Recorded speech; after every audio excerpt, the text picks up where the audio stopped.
I didn't choose to write about this topic. I think I was writing to survive. I wrote this love story because I needed to claim this experience as a love story and to recognize it as such.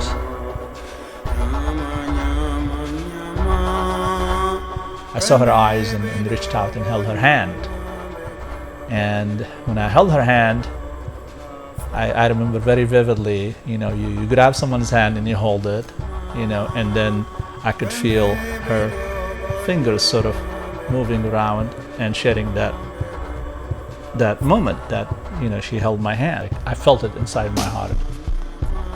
It was actually the strangest thing for me when I met him because he affected me in a way that nobody else had affected me. I feel like I spent a lot of time, sort of vacillating between, kind of joy and terror.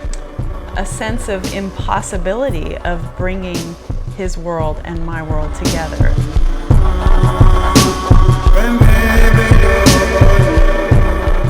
My husband has almost no pictures of himself as a child, and that really tells you something about the real difference in our upbringing.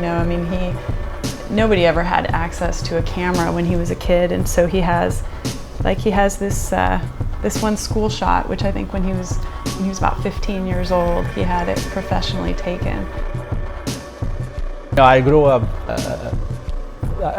in poverty, basically, and I grew up in a mud hut.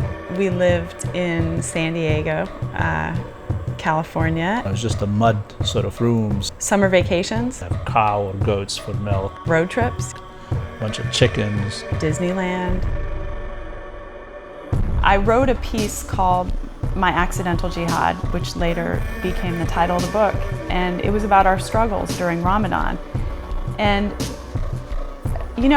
when that piece was published, what really surprised me is that I heard, not primarily from people married to Muslims or from, a certain type of bicultural relationship, but I heard from people with all types of marriages, and I realized that every single marriage is bicultural, simply because it contains two people. I think you still arrive at a place where your partner is very foreign to you, and you have to decide how you're going to handle that. The funny thing about surfing for me is that I've always been afraid of the ocean. And, to be honest, the ocean actually terrifies me. And so every single morning when I went down to the ocean and I stood on the edge of the surf, there was always this impulse to just turn around. And, there was this sort of part of me really had an aversion to the water, to, its force, to its coldness. And the most terrifying thing was to find myself in, if I fell off my board, beneath a wave or churning in a wave. And I learned something pretty quickly, which I think, anyone does who spends time in the water, which is that if I was caught in the churn of a wave and I panicked, I would quickly run out of air to breathe. But if I allowed myself to relax into the motion of the wave, I had a natural buoyancy that would float me back up to the surface. And I think, I think there's something about that relates to marriage as well.